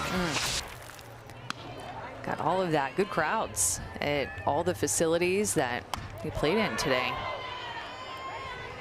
2 grand slams in that game. Tiare Jennings also hit one for the Volts. How about those 2 names? Maya Brady against Tiare Jennings. Speaking of stars, here is another one who takes the circle for the first time in 2026. Odyssey Alexander Bennett. And of course, fans were introduced to Odyssey at the Women's College World Series for James Madison when they won their first 2 games. They beat Oklahoma. They beat Oklahoma State that year. She is a 6th-year pro from Boynton, Virginia, and just welcomed her daughter Halo in January of this year. She has to be just so excited to be getting back out there. We saw her pitch last summer where she was in the early pregnancy stages, so she was pitching when she was pregnant and had the baby, little Halo, in January. This is lifted to deep left field. Dayton goes back, and again, this big ballpark here in Utah keeps the ball in the yard. But you know that Odyssey Alexander Bennett has been working so hard after having halo and just the effort it has taken for her to get back out here, to get to pitch in this game on opening day, wearing that Bandits uniform. You know that she's just so pumped and is just putting in a lot of time and effort to get back out there to be the best version of herself. There's that 59-mile-per-hour off-speed pitch from Odyssey. Had a really good 2025, went 4-2, a 3.65 ERA in 30 2/3 innings pitched. It's primarily used out of the bullpen. 9 of her 12 appearances came out of the pen.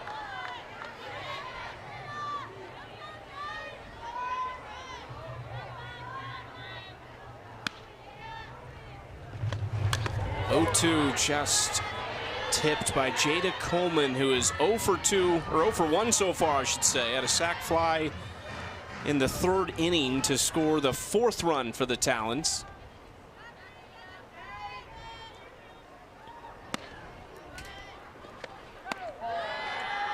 High for ball 1.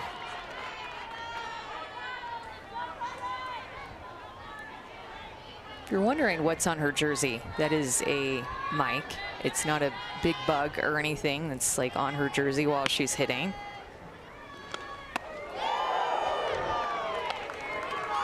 Odyssey almost went and got it.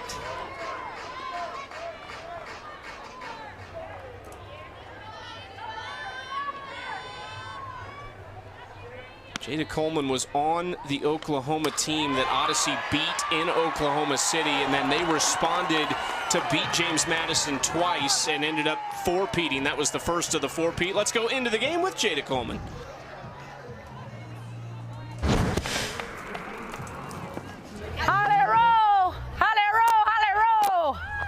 Are you guys nervous, excited? Like what kind of? Low-key, I think this is like butterflies, like for the first time in a long time. Oh, but I know. that means you care. Yes. Like, that always means you care. Yes, butterflies. Ready to go? Yeah. I'm ready to go. Come on, let's go. All this ruckus. Let's just play. There was a lot of ruckus leading up to this season, you could say, in a lot of good ways, but they're ready to lace him up. Off to a good start. Jacobson into center field at Zirkle, and there's 2 outs for Odyssey. And Jada Coleman has a big personality. She has a big stick. She has a big glove. I'm telling you, I just think she is such a star, and I absolutely love that she has come and joined the AUSL. She is a big get, so much fun to watch, and can't wait to watch her play some more games. We have 2 more games in this series, and then a lot more games after that that she'll play in that Talons uniform in June and July. Sometimes it's just fun to think about, what if on that 2028 Olympic team, what if Jada Coleman and Maya Brady line up together side by side in the outfield, which is certainly a very real possibility from what we have seen from them over the years. Maya Brady only played a couple weeks last year. She returned from injury, and she was unbelievable for the Talons.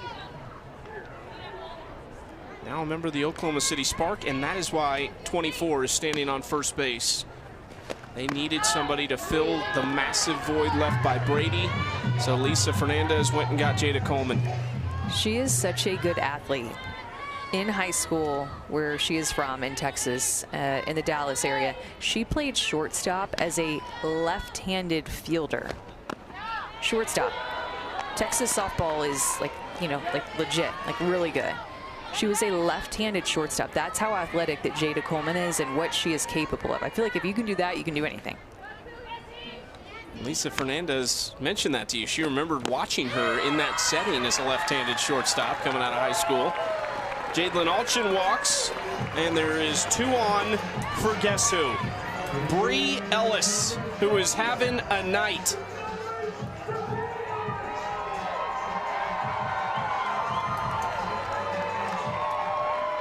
Already one Bree bomb has left the yard. She hit another one to the wall in left field that resulted in a double. Would have been a home run in probably 98% of parks in the country.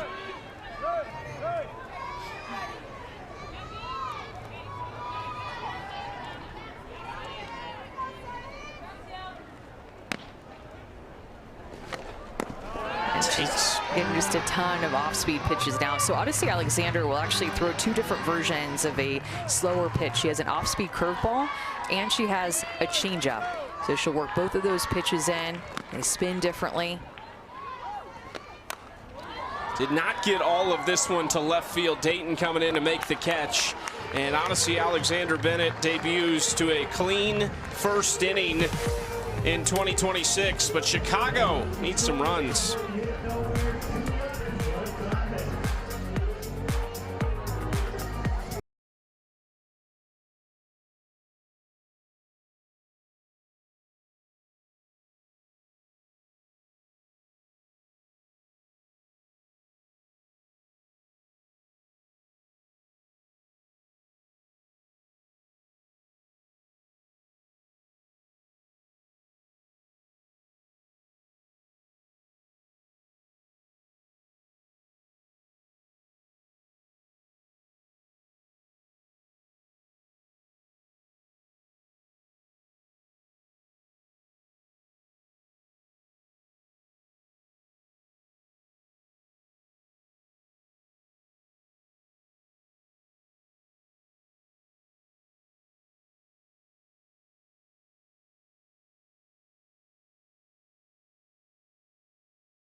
Champs having fun in their home opener here in Salt Lake City. This crowd is loving their newest professional team, the Utah Talons, who lead the Bandits 5-2 as we go to the 6th inning.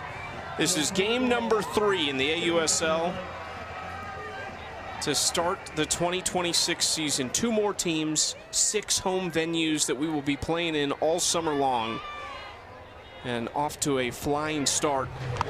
7-8-9 to face Fouts. Flippin backs up on the grass, bounces it to first, and gets the out of Mary Jacopo. Look how quick Hannah Flippin's feet are to take an angle to go deep into the 5-6 hole. And she reads the ball off the bat. Look at how quick her feet are. They don't stop moving. She plants her right foot and then one hops it to Brielis on purpose. And Brielis over there at first base is expecting a one hopper like that she's going to have to pick out of the dirt. Sammy Williams will be pinch hit for in this situation. And it will be a player out of the reserve athlete pool filling one of 2 voids offensively for the Bandits. It is Elon Butler, a native of San Jose, California, who that right there is kind of what to expect from Elon. We watched her in batting practice. I don't think anyone on this field hit a ball farther. She was consistently hitting balls about 265, 270 dead center. That ball was 81 miles an hour off the bat. The ball flies off her bat. Takes outside ball 1. Elon, a native of San Jose, California, finished her college career with career bests at Oregon this year after 3 years at Cal. Now her first ever professional at bat. 1-2 count. Popped up. Will it stay in play? It will not.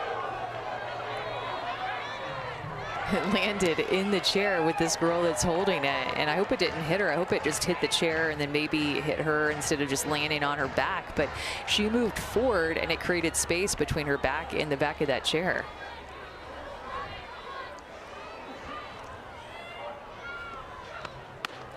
Two. Fouts gave up 2 runs in the top of the first inning. She's given up 7 hits, but she has put up 4 consecutive scoreless frames. just misses low, ball 3.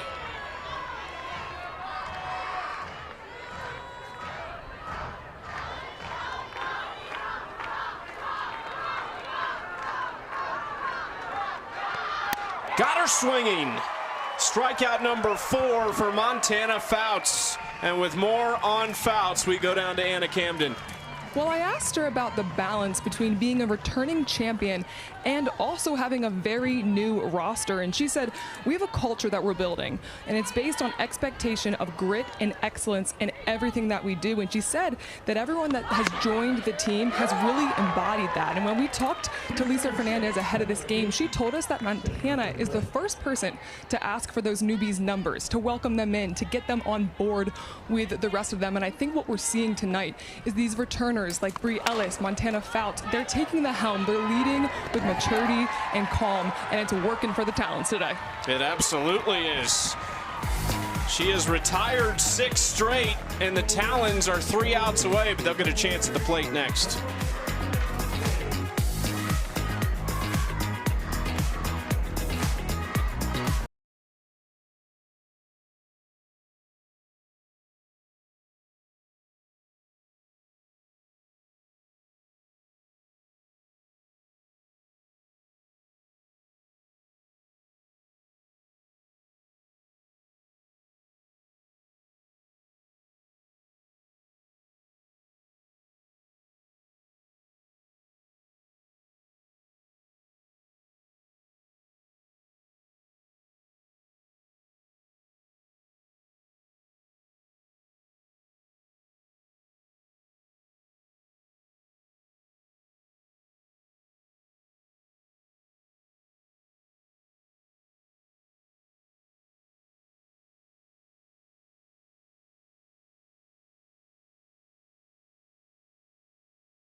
The AUSL is sponsored by Sephora, the exclusive beauty partner of the AUSL. And Zillow, someday starts today. Preseason camp held at a very special location in Vero Beach, Florida, Jackie Robinson Training Complex. All 6 teams reported there on May 27th, had just under 2 weeks to get down to business. Those teams all scrimmaged on June 5th, so they got a little bit of a taste of that, and that was new this year because last year everyone met in Rosemont before they broke for their respective locations. First pitch swinging is out to left field off the bat of Becker, and it's out number 1 for Odyssey Alexander Bennett. But I just think it gives it an even bigger feel than it already had to go to a specific location to really be secluded with your teammates and kind of have that bonding, but also get ready for the season. Yeah, a lot of reps, a lot of team bonding, a lot of figuring out, I don't know, just some traditions that you want to make with each other, like a family dinner that you have or any kind of handshakes that they have before the game. Just that bonding goes a long way throughout the rest of the season. And they got to scrimmage as well, so play against different teams. Strike 1 to the top of the order. This is Aaliyah Andrews for the Talons.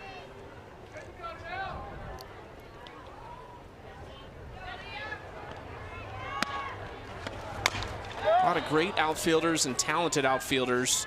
But between Aaliyah Andrews and Jada Coleman, those two together maybe have the most range in the league, and that's saying something.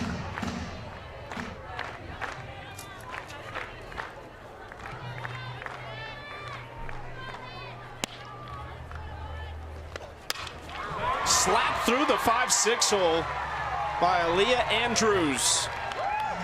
First hit of the season for the Talons left fielder.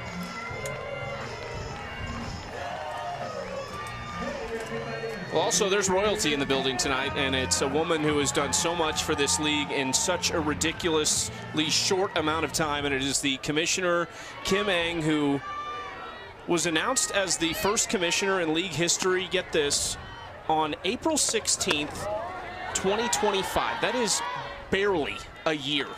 And think of all the things that have happened since then. About a month and a half after that, MLB announced their strategic investment in the AUSL.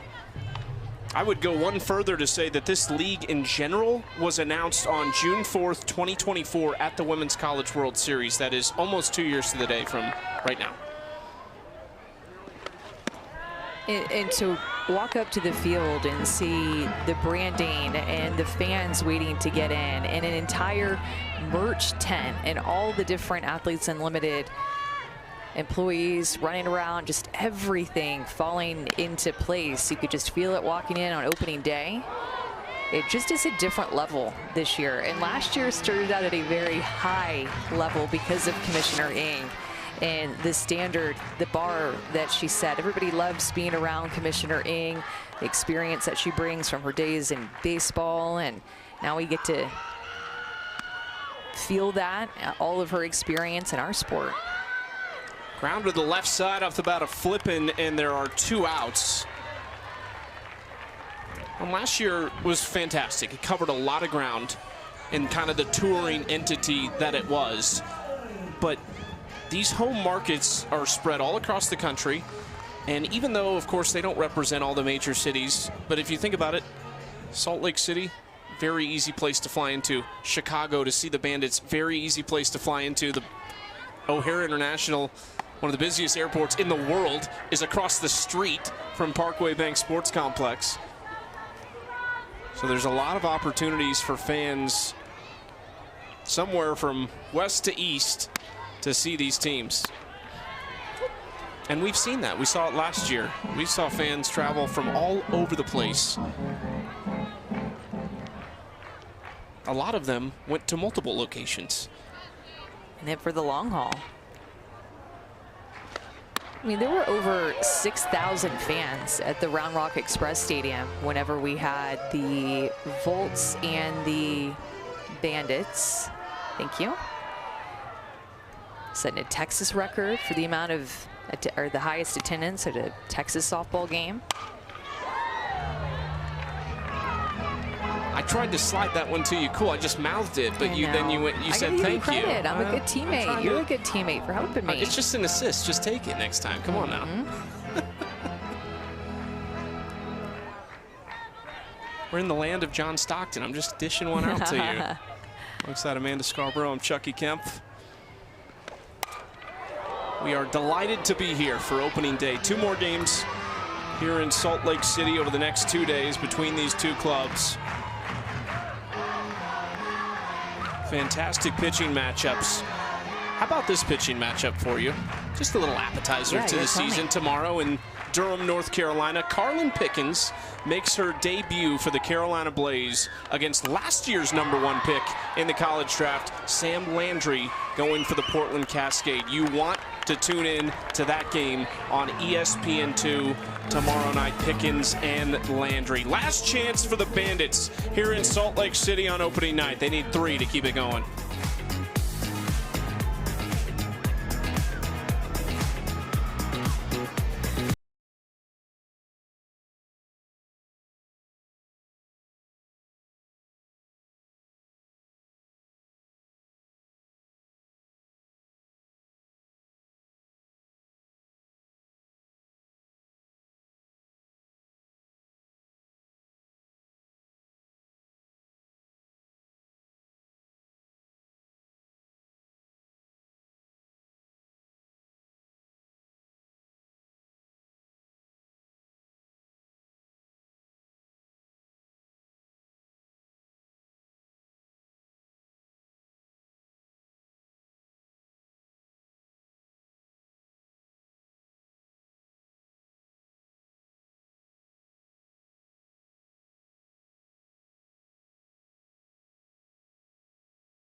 Some big Utah Talons fans in attendance tonight.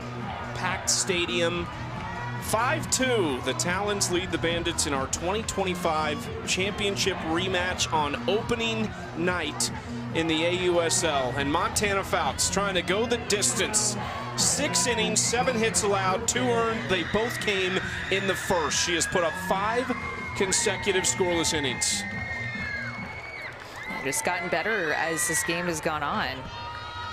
Really good 3 up, 3 down inning in the third as well as the sixth. It's Morgan Zirkle for strike 1 to start off the inning.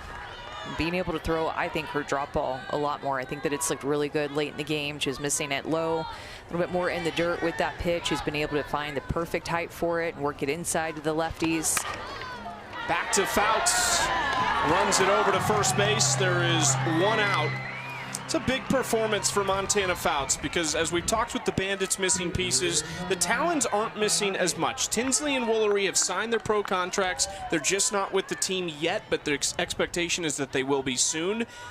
The biggest missing piece for Utah right now is last year's Pitcher of the Year in the AUSL, Georgina Koric. So to get a performance like this on opening night, you don't have to go to the bullpen. The Bandits don't see any other arms potentially. It's huge.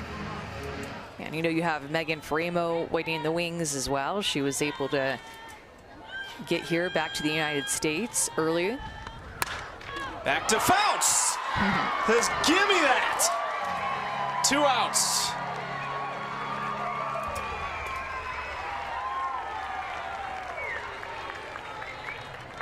She had 2 complete games a year ago, both of them against the Bandits. One of them came in the championship clinching Game 2 in Tuscaloosa. To my quick count, I think that she's made 5 outs tonight. 4 on the ground and then the line drive that was hit right back at her. You're right. My less fast count confirms it. Erin Koffel, last year's MVP, keeps it going into the left center gap. That's going to roll a mile to the wall. And Koffel strolls into second with a 2-out double. Pair of hits for her and a walk tonight. I think she's seeing the ball well, and Jenny Dalton-Hill, the general manager of the Bandits, said that Erin Koffel is in a good place to start this season. Gets a curveball, hard line drive, 74 miles an hour off the bat.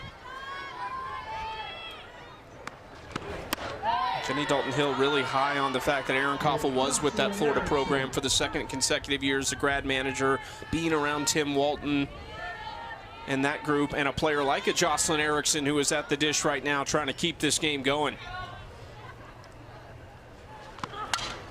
Fouls it out of play, 1-1 count.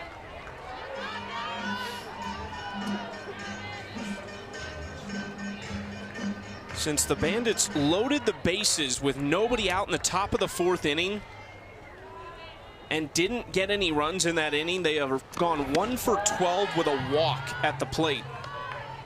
And that one was the hit just then by Koffel.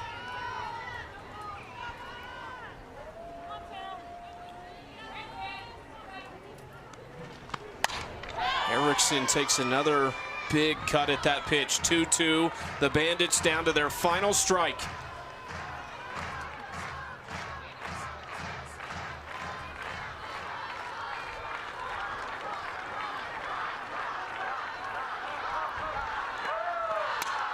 Ground ball flipping to her left, makes the play. And it's the home team sweeping opening night of the 2026 AUSL season. Montana Fouts and Bree Ellis star for the Utah Talons. It's opening day. You want to come out and put on a show for your home crowd like the Talons did tonight, with Montana Fouts throwing the complete game in the circle, getting better as this game went on. And then Bree Ellis, a couple of extra base hits, her first home run of the season. She only hit 1 all season, already had 1 in her first at bat this season, and the fans absolutely loving it, spreading their wings for this team. Anna Camden has Montana Fouts. Season with a win, started this one with a win. What got it done for you guys here tonight? Honestly, just the defense. I feel like timely hitting and defense because I wasn't feeling my best, and I feel like anytime they put the ball hard in play and my defense had a chance to catch it, they did. Same thing with timely hitting, so I'm super proud of them.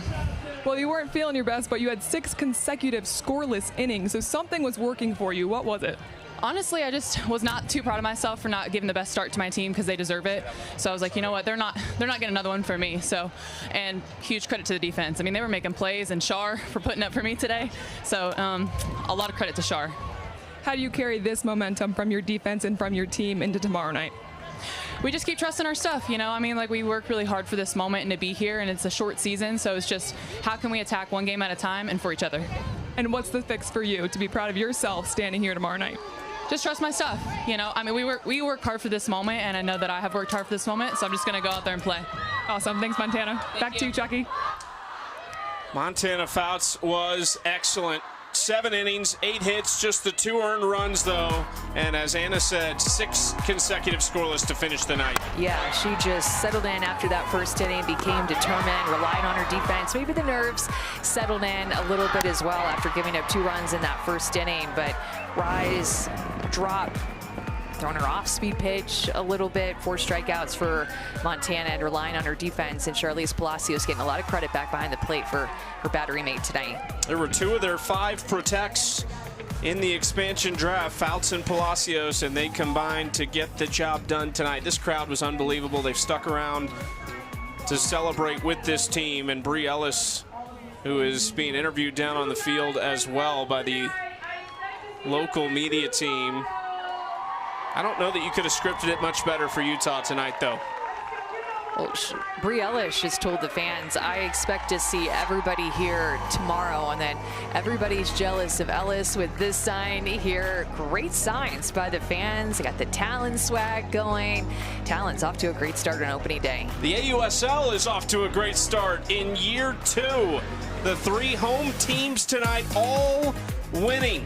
Don't forget, plenty of games coming your way the rest of this week. We're back the next 2 nights here in Utah. For Amanda Scarborough, Anna Camden, and our entire awesome crew, I'm Chucky Kempf. Welcome to the 2026 AUSL season.